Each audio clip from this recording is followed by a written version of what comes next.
back with another video.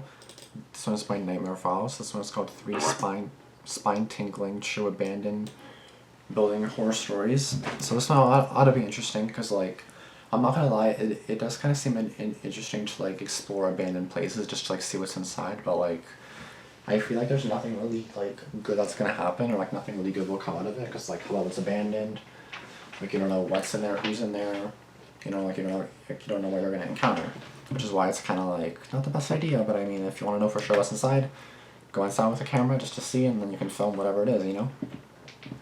That's why it's best, like, when you actually catch it on, like, video, which is actually more cool, because then you actually see it, you know?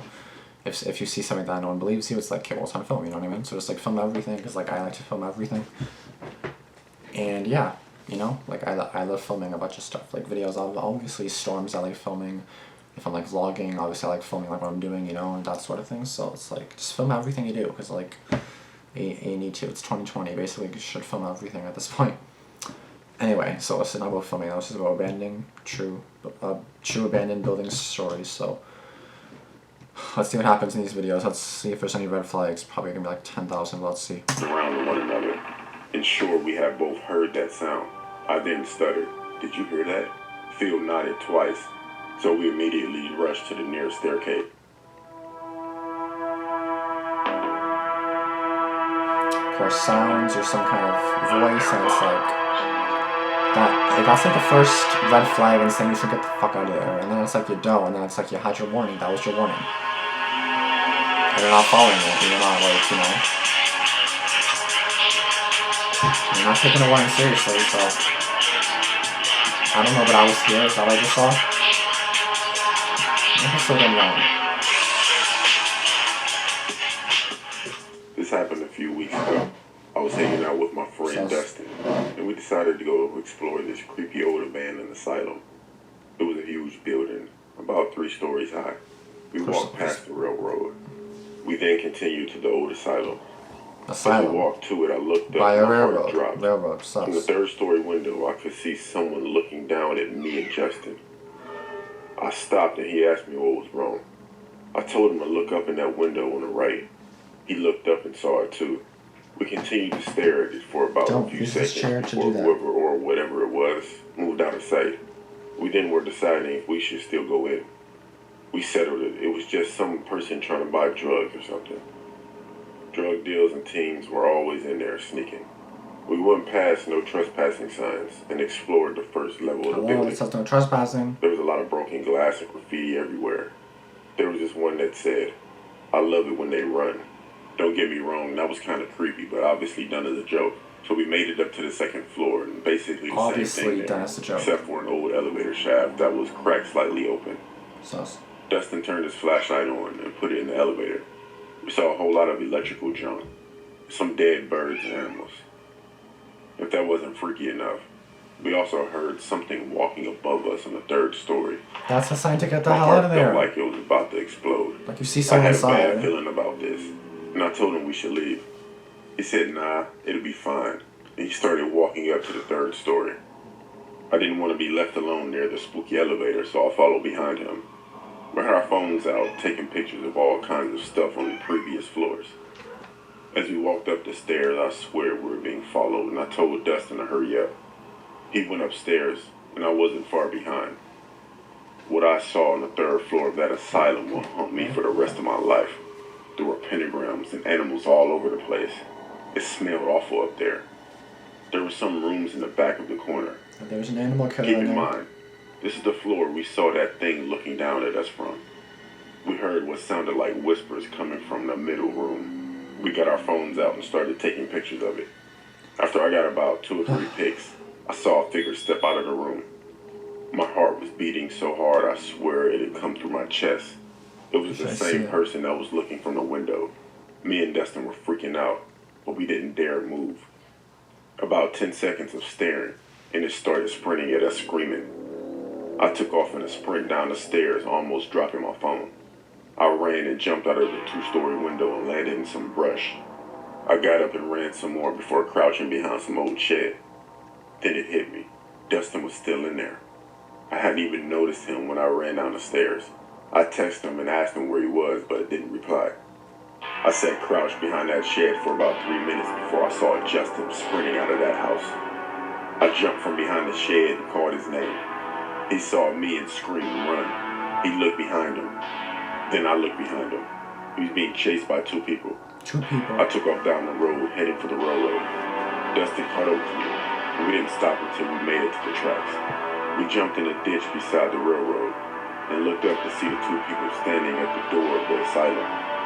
They were watching us, but then turned and walked back inside. We ran up to the local burger place and sat down at a booth. Out of breath, we ordered some Sprite and fries. While waiting for food, I asked him what happened after I ran. He said the guy chased him, and he ran down the stairs and saw me jump out of the window, and he ran to the elevator, where he found a small space behind some boxes to hide behind. He said after he sat there for a bit, the guy came down the stairs with another person. They were watching to see where we went. Then his phone went off because I texted him. He said they looked his direction and saw him. They didn't chase him down the stairs and out the door. And that's when I saw him and we ran. We didn't call the cops because we didn't want to get in trouble for trespassing. I don't know those guys, and I don't know what they were doing in that building, but needless to say, I don't think me or Dustin will ever go back there again. Well, you shouldn't. 100 red flags. Oh, someone's in the window. Oh, no, let's go inside. You go inside and then you see the warning thing, like, sus, don't go in. You hear noises, you still go upstairs. You fucking stupid. My name is Tommy. 3 red flags already. In my spare time, my friends and I go and visit abandoned places around town. Good and after idea. having exhausted all the most interesting ones, we regularly met up at our favorite one. Great It was fucking a idea. completely abandoned bank, left behind in the late 1990s, as a different headquarters was found for it. It was one of the coolest buildings because from the rooftop, I had the chance to get a beautiful view of Medina, my hometown in Italy. It was relatively easy getting in. The only issue was not getting spotted, because the building was regularly patrolled by armed police in bulletproof vests and sometimes even the army. In addition to all of that, the only entrance known to us at the time was right next to the busy road. On the evening of New Year's Eve 2019, Paul, Matt, and I decided to have one last look inside before the year ended. The weather was damp, and it was a thick fall, but we weren't too worried about it because it's common for this phenomenon to occur. As we approached the entrance, we saw a homeless guy with a long beard following us from behind. Sus. I didn't think much about it, as he was quite far from us. In order to stay safe, we always got in one at a time. Myself and Paul were waiting outside. After Matt had entered the bank's parking lot, I approached the gate, and just as I did so, the homeless man stopped in front of us. There was a moment of silence to start with, but then after that, the man took a sip of his alcoholic drink, and he asked us, pointing at Matt on the other side of the gate, "Is that your friend?" His voice was deep and growling, and extremely intimidating. As an excuse, Paul replied, "Yeah, he just needed to use the toilet urgently." As he was saying this, Matt jumped over the fence again and joined us. The man then told us, "No worries, guys. I'm an illegal one too." Then he jumped over the gate and entered the building. Paul was too scared to enter the bank, so he left. Matt and I walked around there for an hour until we saw the guy leave the building. We then called Phil, another mutual friend we had, who agreed to join us. We hadn't much time left, so we went through the drill quicker than usual. After entering the actual building, we told Phil about what had happened. He was the oldest between us, and reassured us by telling us not to worry too much about it. To be sure, we kept our guard high anyway. As we progressed going up the floors, we started calming down, to the point where we even started making some small talk. Once we reached the last floor, we decided to take some pictures. The view from there was absolutely stunning. I took several pictures, and we were planning on staying there for another half hour, until a bone-chilling door screeching open reached mine and Phil's ears. We both turned around to one another, and sure we had both heard that sound. I then stuttered, "Did you hear that?" Phil nodded twice, so we immediately rushed to the nearest staircase. Matt didn't realize what was going on, yet decided to follow us. I don't think I ever ran so fast in my entire life. While heading toward the stairs, I saw a partly hidden figure standing in the darkness. It looked like he was holding a metal rod or a bat. As we reached the 5th floor, we heard someone screaming and swearing from a few floors above us. After meeting up with the others, I noticed none of them had seen the guy with the metal rod. I decided not to tell them, so they wouldn't panic even more. I am glad I was fit enough to run down 9 stories and out of the building. And I don't dare think what would have happened to me and Phil if I didn't notice the suspicious sounds. That building was huge, so who knows? Well, you know, you could be out of that situation in general without going inside. Don't go inside.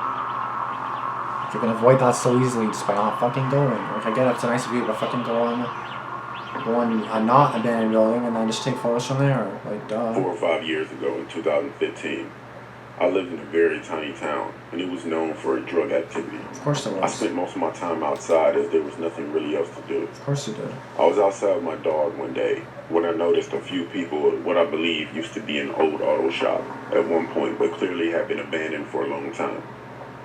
I'm a very paranoid person and noticed a guy in his late 30s staring at me from the second floor of the abandoned building. I was by myself, but I kept looking at my phone.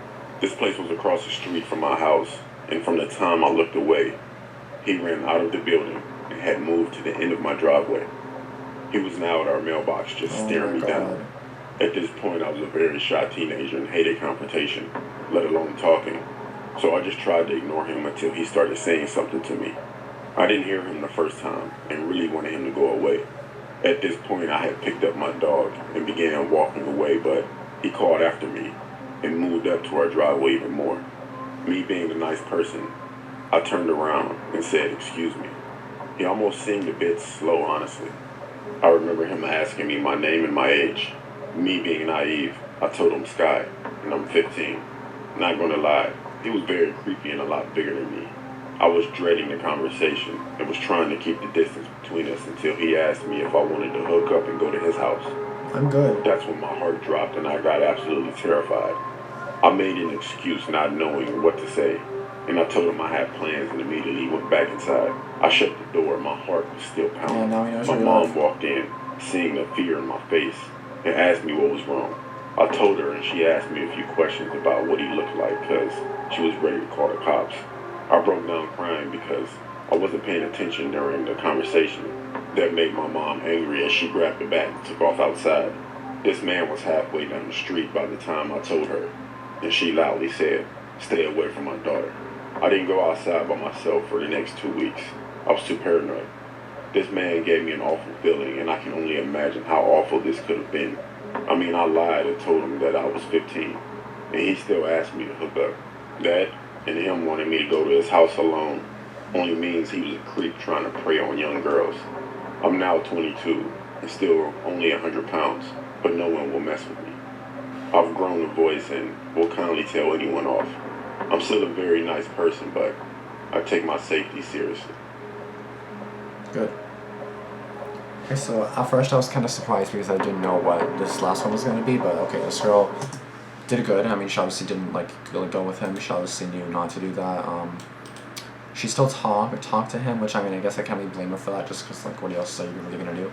I guess you could run or whatever, but like at the same time, it's kind of like, like, you know, I don't know, like you have to be in the moment to like actually know what you want to do, you know, like it's like you can't really just say, oh yeah, we're gonna do this, you know, it's like you never know. It depends on the certain situations, the circumstances, like, you know, what's going on exactly, so it's like you can't really just say, oh yeah, I would have done this so easily, like, you wouldn't. So like, I don't know, just be careful out there, you know. Okay, so she said that she lied about her age and that she was 22 now, which, I don't know, this video was released now, so 2020. And I think she said 2014, 2015, so if that was 6 years ago, that would be, she's 16 or 17, but she said she's 15, so she said she's even younger. And then the guy still wanted to invite her, obviously he was looking for young girls. And I think she said that he lives across the street from her. Or no, like that the abandoned thing is like right across the street, which is sus because that's like, he knows where she lives now. You know, they basically have to move. Or else now he's gonna know where he lives. Now he knows where she lives, and now he can break in and kill her. Like, you never know. That's just terrifying. A stranger knowing where you live and they asked you out or something and like they're a pervert, then it's like you're fucked. Like, it's just like you have to move now. It's just so too fucking scary to even like deal. I would not be able to deal, to be honest. That's gonna be it for this video though. Please be sure to subscribe if you're new. Please be sure to comment down below any suggestions you may have. Be sure to like this video and be sure to, I forgot. be sure to turn on posting notifications as well. I upload 2 videos a day, and do not miss any of them because like they're all amazing. So you should watch them all fully. And that's gonna be it for this video, guys. I'll see you guys next one. Thanks for watching. Peace out.